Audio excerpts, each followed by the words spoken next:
buttons.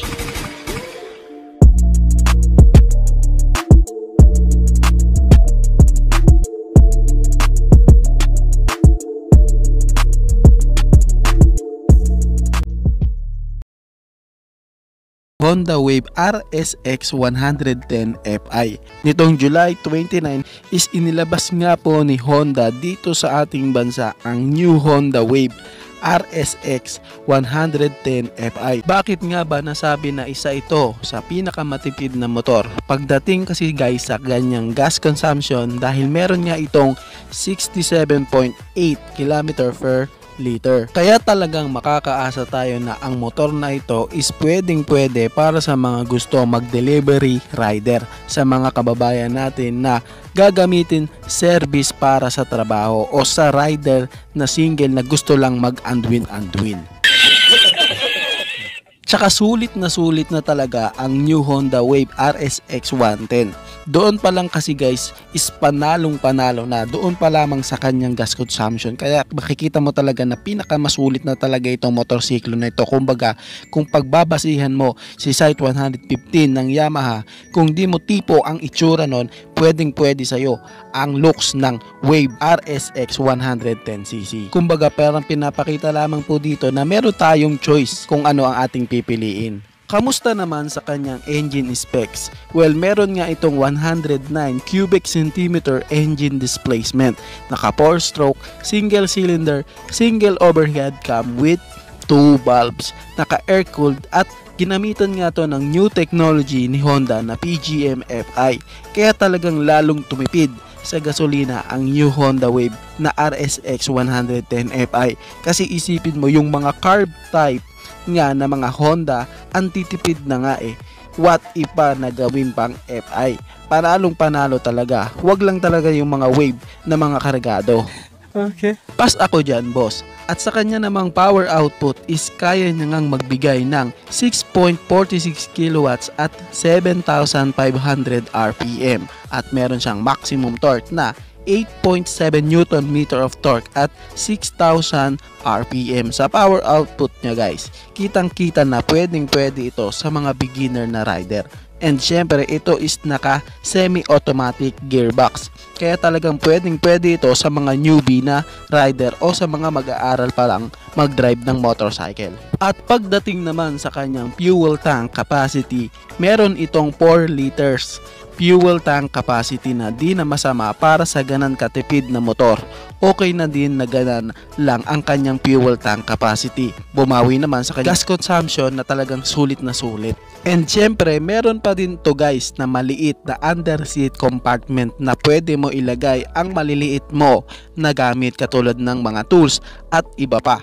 Naka-bulb type pa nga din ito guys sa kanyang headlight, tail light at turning signal light. Syempre sa kanya namang panel gauge, ginamitan nga ito nila ng analog panel. Karaniwan pa din po like sa mga nauna na Wave Honda.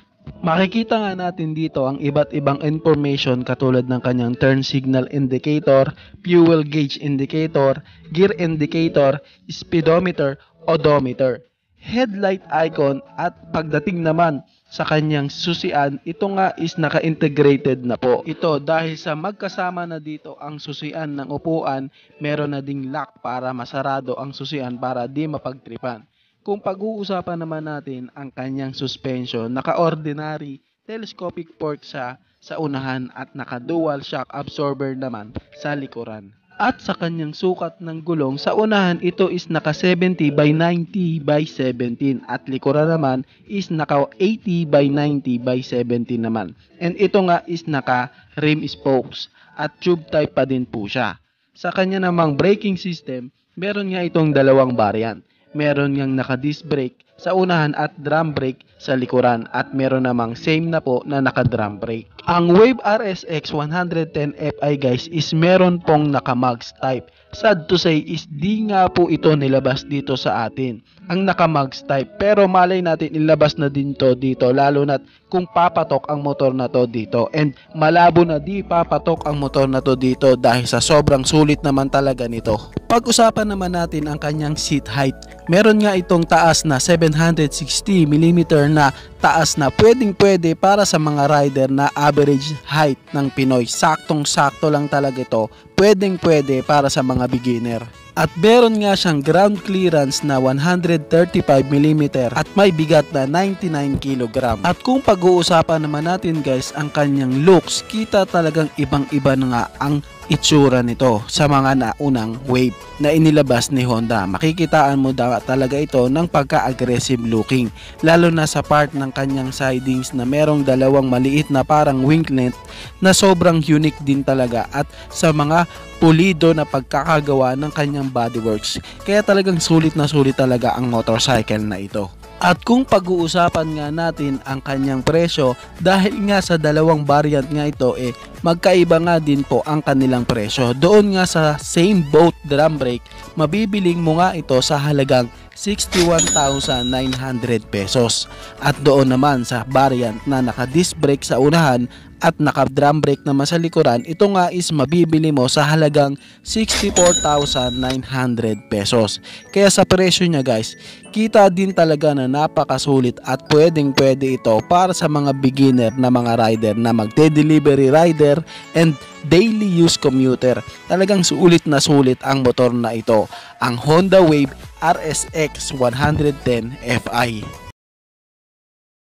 Suzuki Smash 115 Fi. Kitang-kita talaga guys sa bagong Smash ni Suzuki na talaga naman pong napakaangas nga ng pagbabago nito. Napakadaming mga bago nga po sa kanyang pairings, medyo maangas nga po ang kanyang pormahan na medyo hawig nga rin po ito sa isang motorcycle ni Suzuki na shooter 115cc. Kung titignan mo nga guys ang motorcycle na ito, kitang-kita nga po na meron nga siyang magandang tindigan, may maangas na pormahan, more on aggressive looking, and syempre guys na kahit nga po nasa underbone category po ang kanyang postura, meron po rin siya na aerodynamics design. Samahan mo pa po sa magagandang materials na ginamit sa kanya, lalo na nga po sa kanyang mga pairings. Very sharp nga po ang itsura nito, and meron nga po siyang slim body shape, lalo na nga po sa tail part. Syempre makikita mo din po sa bagong Suzuki Smash 115 ni Suzuki na nakaalinsunod pa rin po ang kanyang DNA sa unang variant nga po nito, yung kanya nga pong version 1 na nasa 110cc nga po. Kitang-kita pa rin po yung postura at yung kanyang itsura. Ganon din po yung kanya nga pong version 2, yung nasa 115 category na nga po ang kanyang engine displacement. Makikitaan mo din po na may pagkakahawig pa rin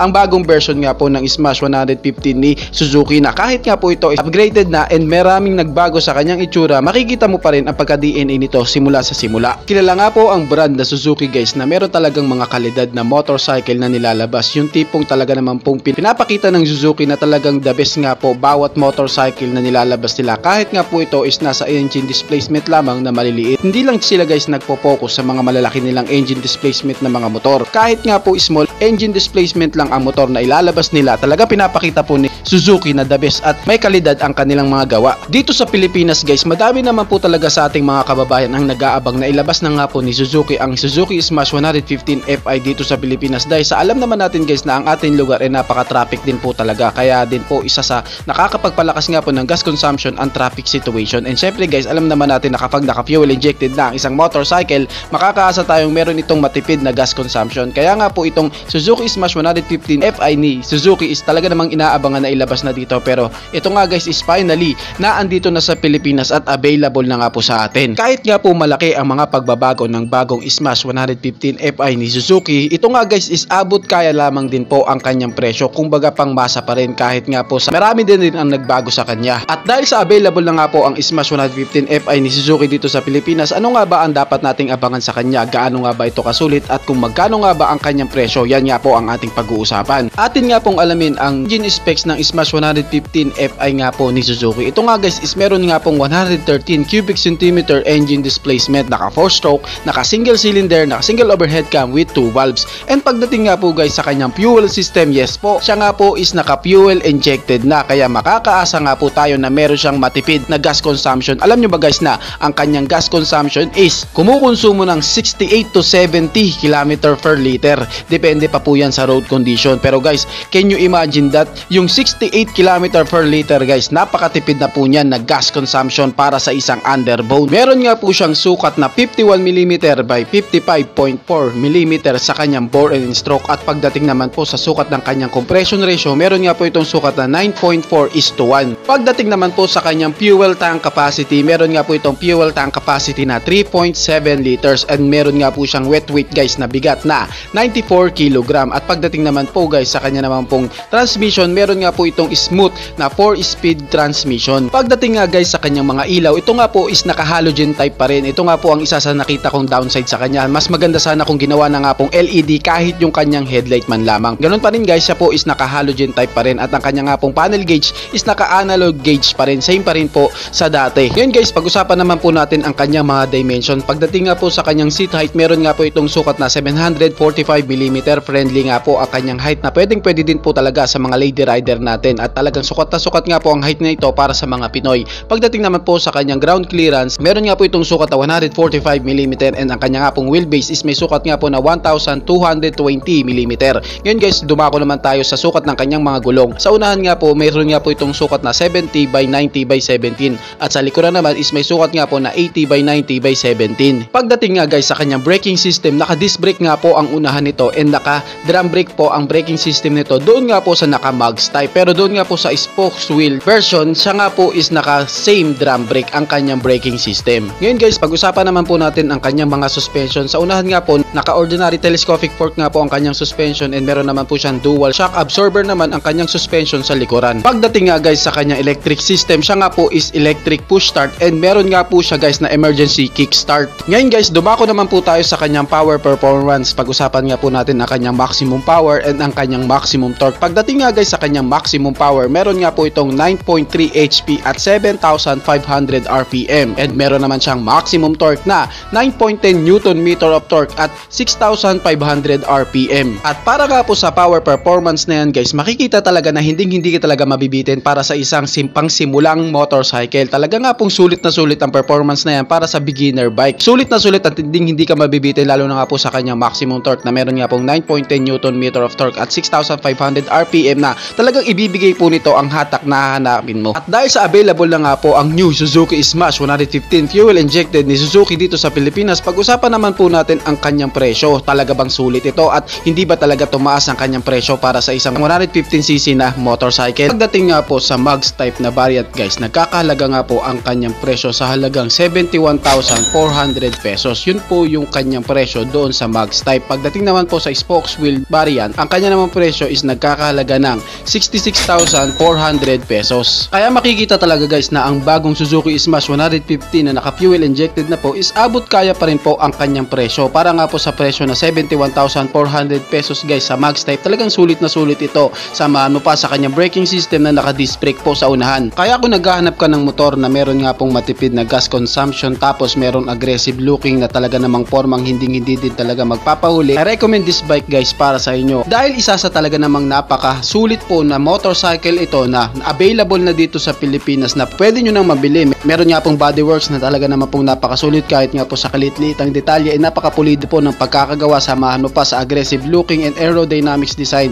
Sulit na sulit po talaga ang underbone motorcycle na ito, ang Suzuki Smash 115 Fi. Kayo guys, ano ang masasabi nyo sa motor na ito?